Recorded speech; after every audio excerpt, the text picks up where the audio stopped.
नहीं होता। जब उन्होंने आकर देखा घर में सोए तो घर फूट गया था। पहले कबीलू वाले मकान रहते थे, कच्चे मकान रहते थे।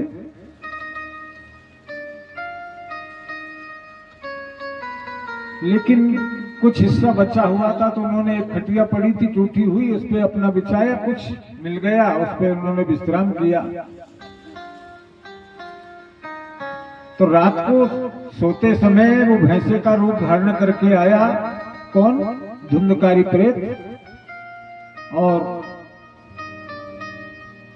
उस आहट को सुनकर के गोकर्ण जी की नींद खुली। उन्होंने देखा भयंकर भैंसा। उन्होंने पूछा, अरे कौन हो तुम? तो वो कहने लगा, भैया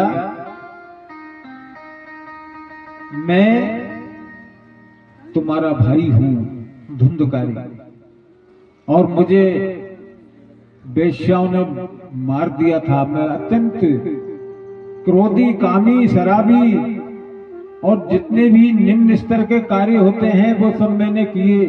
चोरियां की, लोगों को लूटा, लोगों को मारा। उस पाप के वशीभूत होकर के मैं इस प्रेत योनि को प्राप्त हो गया हूं।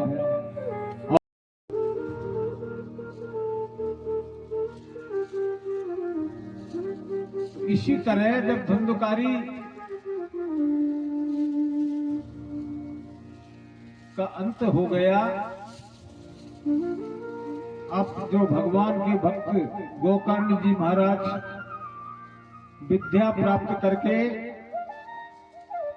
और तीर्थ भ्रमण करके घर पर आए कि जन्मभूमि तो देखूं क्या हो रहा है। जननी जन्मभूमिश्या सर्वादपि गरीयसी। जननी और जन्मभूमि, जननी होती है माता और जन्मभूमि यानी हमारी जो हमने जन्म लिया है उसे जन्मभूमि कहते हैं। तो ये दोनों स्वर्ग से भी सुंदर होती है।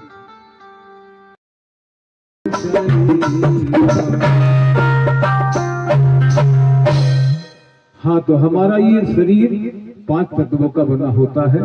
क्षिति अर्थात पृथ्वी, जल, जल अपन जल तो पीते हैं ना, पावक यानी अग्नि, तेज, गगन यानी आकाश, समीर अर्थात वायु।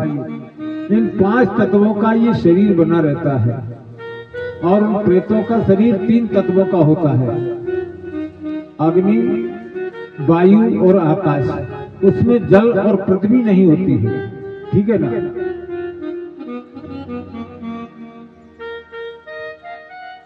तब ऐसा जब सुना तो उन्होंने 7 दिवसीय श्रीमद् भागवत कथा का आयोजन रखा। और धुंधकारी को बैठने की जगह नहीं मिल रही थी। कथा बैठे कहाँ सुने, क्योंकि वो स्थिर नहीं रहता है, स्थिर तत्व नहीं है ना उसके अंदर, ना तो जल है ना पृथ्वी है। इसलिए हम तो ये 2 तत्व और भी है, इसलिए हम बैठ जाते हैं, चलते फिरते हैं। और ये हम प्रत्यक्ष रहते हैं, वो अदृश्य रहते हैं, क्योंकि उनमें 2 तत्व नहीं है। तो एक बांस पड़ा हुआ था, कहीं मकान का टूट गया होगा, पुराना बांस, अंदर से पोला था वो। तो उसको एक बैठने की जगह बांस में मिली, तो उस बांस में जाकर बैठ गया। पहले दिन की कथा सुनी तो उसके पापों का कुछ कम हुआ, तो उसको जो है एक गांठ फटी तो वो दूसरी गांठ पर जाकर बैठा, क्योंकि जो आकाश में होता है वो पृथ्वी पर गिरता है। तो वो बांस पृथ्वी पर जमीन पर टिका हुआ था, तो उसको धीरे धीरे जमीन पर आना। कोई भी हो, ये हवाई जहाज में बैठते हैं, कभी कभी हवाई जहाज क्रैश हो जाता है, हवाई जहाज दुर्घटनाग्रस्त हो जाता है, तो वो सारे के सारे मारे जाते हैं कि नहीं। तो इसी तरह 7 दिन तक 7 गांठों पृथ्वी नीचे जमीन पर आ गया।